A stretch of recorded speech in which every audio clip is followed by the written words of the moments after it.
அதிமுகன்றது ஒரு பலமான கட்சி. நீங்க இப்ப அண்ணன் தம்பி சண்டை நீங்க சொல்லலாம். இந்த சண்டையினால பாத்தீங்கன்னா இந்த கட்சியை நீங்க பிளவுபட்டு நீங்க உங்களோட இருக்கக்கூடிய முக்கிய நபர்கள் வந்து திமுக போற அளவுக்கு இந்த கட்சி இருக்கு. இப்போ இது வலிமையா இருக்குன்னு மீண்டும் உங்களால் சொல்ல சார், யாரோ நபர்கள் போறதுனால ஒரு கட்சி வலுவாது. அந்த ஏரியாவில் அவரை சேர்ந்தவர்கள் இந்த மாதிரி போகலாம். சில பேர் கேண்டிடேச்சர் உள்ளது போகலாம். தேர்தலில் அது எப்படி வருதுன்னு பார்ப்போம். அதனால அப்படியே எந்த ஒரு தனிநபரை நம்பி எந்த கட்சி இருக்காது. அவர்கள் இருந்து அந்த கட்சியை பலப்படுத்துறது விட்டு அவங்க போனா அந்த இடத்துக்கு வேற ஆள் வந்துட போறாங்க. சில காலம் வேணா பிடிக்கும். சில பேர் 20 வருஷம் ஒரு ஏரியாவில் கட்சியை வழிநடத்திட்டு அவங்க போறப்போ அவங்க கூட கொஞ்சம் பேர் போவாங்க. அந்த இடத்துல அடுத்த நபர்கள் உருவாவாங்க. அது காலப்போக்கில் அது ஆட்டோமேட்டிக்கா சரியாகும். அதுக்காக ஒரு கட்சிங்கிறது எல்லாத்தையும் தாண்டினது. இப்ப கூட தான் எங்க தென்மண்டலத்தில் என்னுடைய நெருங்கிய நண்பராக இருந்த ராஜா அவர்கள் தனக்கு இங்க வாய்ப்பு கிடைக்காது அப்படிங்கறதுல போயிட்டாரு. 8 ஆண்டுகள் நம்ம எதை எடுத்து போராடணுமோ அவங்க அவரோட சேர்ந்தது எனக்கு பிடிக்கும். அப்படி கிடையாது. நான் ஏற்கனவே ஏப்ரல் மாசமே அதிமுக எங்க கூட்டணிக்கு வந்துச்சு. 4 மாசம் அங்கதானே இருந்தோம் நாங்க. நான் செப்டம்பர் மாதம் தானே வெளிவந்தேன். அப்பெல்லாம் அது மாதிரிலாம் சொன்னதில்லை. இவங்க வந்துட்டாங்க வெளியேறணும்னு சொல்லியிருக்கலாம். எனக்கு நல்ல நண்பர் அவரோட பேசுறேன் சொல்லலாம். யாரும் ஒருத்தர் சொல்லியிருக்கீங்களா? அவங்க அவங்க ஏத்துக்கிட்டாங்க. என்ன சொன்னாங்க? அவங்க நம்மள கூப்பிடல, மீட்டிங் கூப்பிடல, நம்ம கட்சி பேரை சொல்லலைங்கிற ஆதங்க தான் பட்டாங்களே தவிர யாருமே நம்ம இவங்களை எடுத்துதான் போறான்னா அவங்க திரும்பி வந்துட்டாங்க. அவரு கடம்பூர் மாணிக்கராஜா உட்பட யாருமே இவங்க வந்ததை ஏத்துக்க கூடாதுன்னு என்கிட்ட சொன்னவங்க யாருமே கிடையாது. எவ்வளவு சீனியர்ஸ் எல்லாம் இருக்காங்க, யாரும் சொன்னது. அது இயற்கையான எங்க அண்ணன் தம்பியா ஒரே குடும்பத்தை சேர்ந்தவங்க தானே. எங்களுக்குள்ளார சண்டை பிரிஞ்சோம். இன்றைக்கு நாங்கள் எல்லாம் மீண்டும் ஒன்றாகிறதுல இன்னைக்கு கூட நிர்வாகிகள் சொன்னாங்களா ஆட்டோமேட்டிக்கா எல்லாம் சரியாயிட்டோம் சொன்னீங்க. நிர்வாகிகள்லாம் கூப்பிட்டு நான் பேசல, அதெல்லாம் ஆட்டோமேட்டிக்கா ஜெல் ஆயிட்டோம். எல்லாம் ஜெல். இப்ப அதான கூப்பிட்டு பேசுறேன். அதான் சார், இல்ல சார், நீங்க என்னதான் பேசினாலும் இது நாங்கெல்லாம் ஒரே குடும்பம், அம்மாவுடைய குடும்பம். கட்சிங்கிறது குடும்பம் தானே. இல்ல ஜாதி மதத்துக்கெல்லாம் அப்பாற்பட்டு எங்களுக்குள்ளார ஒரு இணைப்பு இருக்கும். அது நீங்க சொல்ற மாதிரி எனக்கு ஒரு தீங்கு நடந்தப்ப எனக்காக எல்லாம் போராடினாங்க. அதுல பல பேர் பாதிக்கப்பட்டது எல்லாம் உண்மைதான்.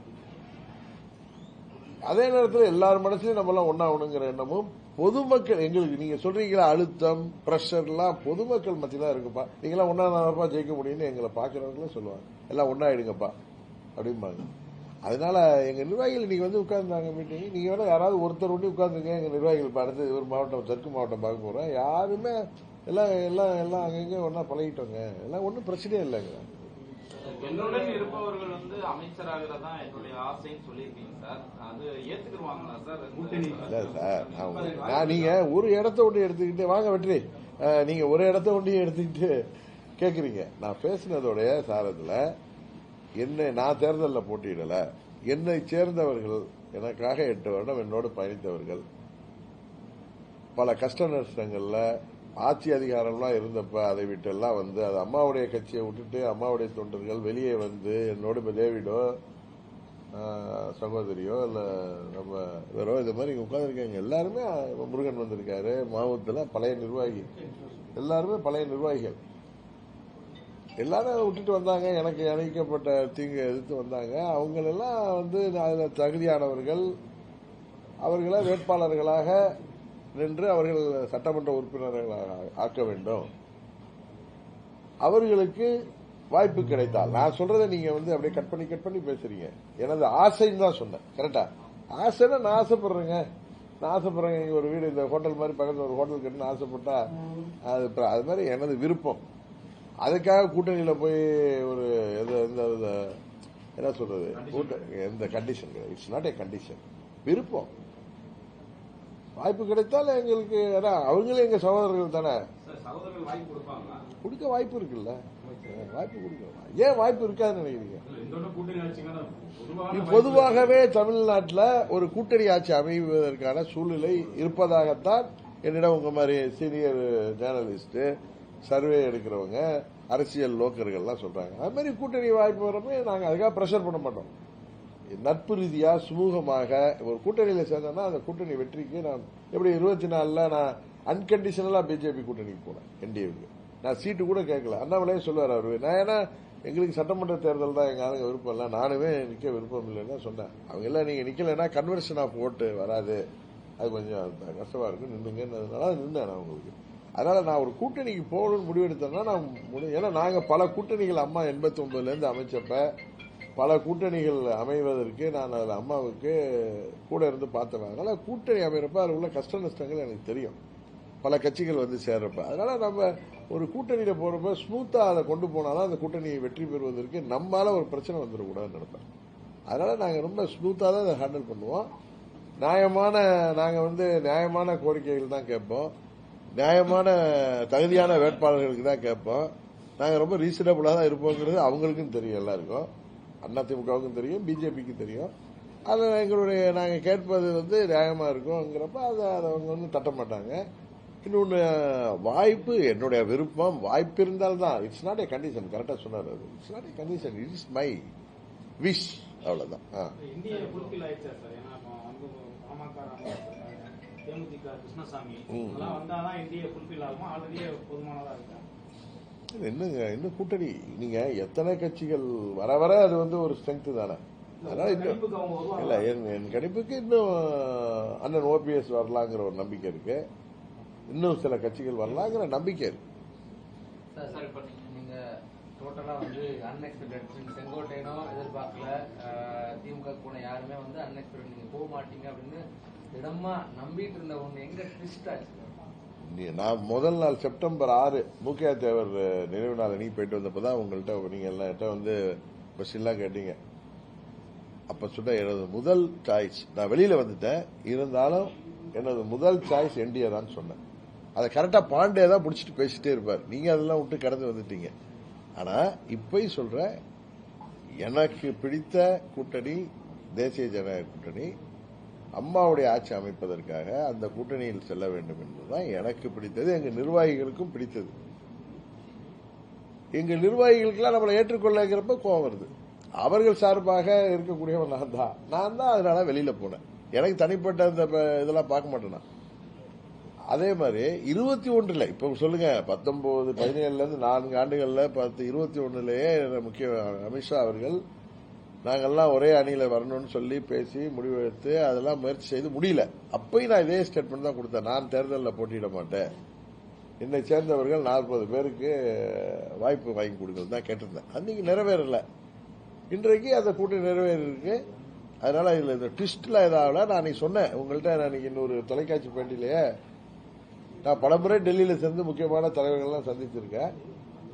அந்த முறை ஒரு 2 மாதத்துக்கு முன்னாடி என்ன பாருங்க வெற்றி, அந்த முறையை நான் அழைத்தப்ப முக்கியமான தலைவர், தமிழ்நாட்டில் அம்மாவுடைய ஆட்சி, என்டிஏ கூட்டணி ஆட்சி வரணும், திமுக அந்த ஊழல் திமுக ஆட்சியை முடிவு கொண்டு வரணுங்கிறதுல ரொம்ப முனைப்பாக இருந்து செயல்படக்கூடியவர் அவர். இபிஎஸ் வந்து முழு சம்மதத்தில் இருக்காரு, நீங்க தான் சொல்லணும்னு சொன்னார்.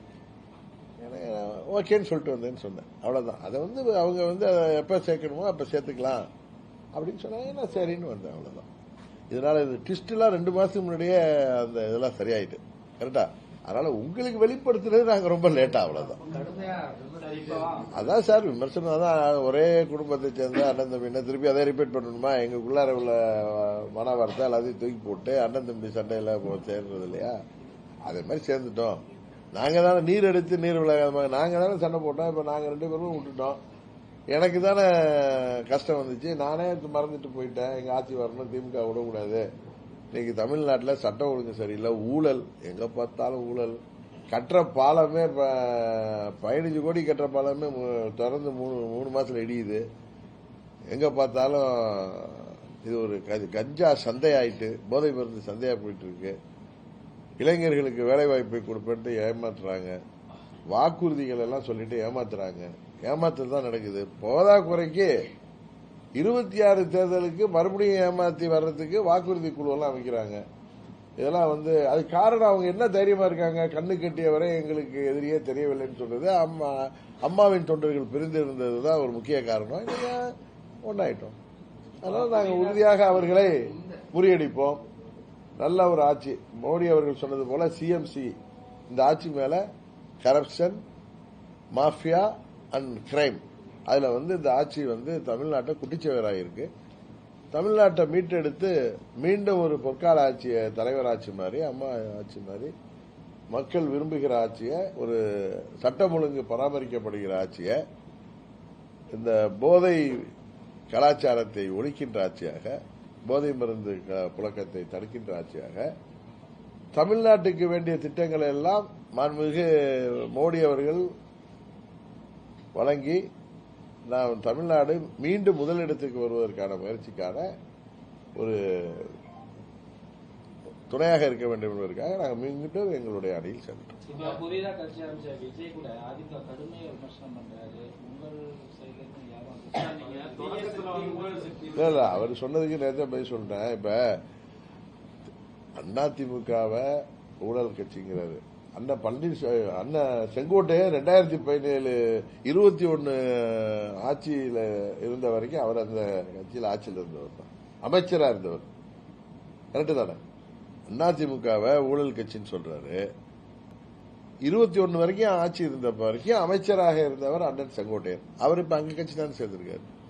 ஊழல் கட்சியை சேர்ந்தவர், அமைச்சராக இருந்தவர், ஊழல் ஆட்சி தந்தவர்கள்ட்ட இருந்து அவர் வெளியில கோச்சிட்டு வந்து அவர் சண்டையில வர்றப்ப அவரை நீங்க சேர்த்துக்கிறீங்க. என்ன அவங்க ஸ்டாண்டர்டுன்னு தெரியல எங்களுக்கு. அதனால அவங்க தவறாக சொல்கிறார்கள்.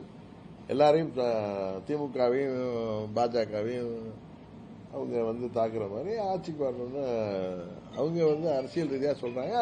அது அடிப்படையே தவறு என்பதுதான் என்னுடைய கருத்து. அதிமுகவுடைய தேர்தல் அறிக்கைகளை முன்பு நீங்க சில விஷயங்கள் இப்ப எப்படி பாக்குறீங்க? இல்ல, சரியான தேர்தல் அறிக்கை அதிமுக சார்பாகவும் வரும், தேசிய ஜனநாயக கூட்டணியில அறிவிச்ச தேர்தல் அறிக்கையை பார்த்திருப்பீங்க. இல்ல, இந்த முறை சரியாக அதெல்லாம் நிறைவேற்றுவதற்கு வாய்ப்பு கொடுக்கிற மாதிரி பண்ணும். அதான் நான் விமர்சனம் இல்லை. நான் பஸ்ல மக்கள் தானே முடிவு பண்ணணும், நான் பஸ்ல போறதில்ல அப்படின்னு சொன்னேனே தவிர நான் அது மக்கள் முடிவு பண்ற விஷயம் அப்படின்னு சொன்னேன். இப்ப தமிழ்நாட்டு மக்களுக்கு நலன் பயக்கிற வாக்குறுதிகளை தான் எங்க தேசிய ஜனநாயக கூட்டணி தரோம். ஏமாற்றுகிற எந்த வாக்குறுதி செய்ய மாட்டோம். இப்ப அந்த பிற்படுத்தப்பட்ட இடஒதுக்கீடுல கூட மத்திய அரசாங்கம் சாதிவாரி கணக்கெடுப்புக்கு இருப்பதற்கு அறிவிப்பு கொடுத்துட்டாங்க. அது நாங்க வந்த பிறகு தமிழ்நாடு அரசாங்கம் சார்பா செய்யறப்ப மைக்ரோ லெவல்ல சாதிவாரி கணக்கெடுப்பு எடுக்கிறப்ப அது எல்லா சமுதாயத்திற்கும், அந்த பிற்படுத்தப்பட்ட எல்லாருக்கும் அவங்களுடைய மக்கள் தொகை அடிப்படையில் நியாயமான முறையில் பிரித்து சாதிவாரி கணக்கெடுத்து உள்ஒதுக்கீடு நடக்கிறப்ப யாரும் எந்த வித பிரச்சனையும் வராது.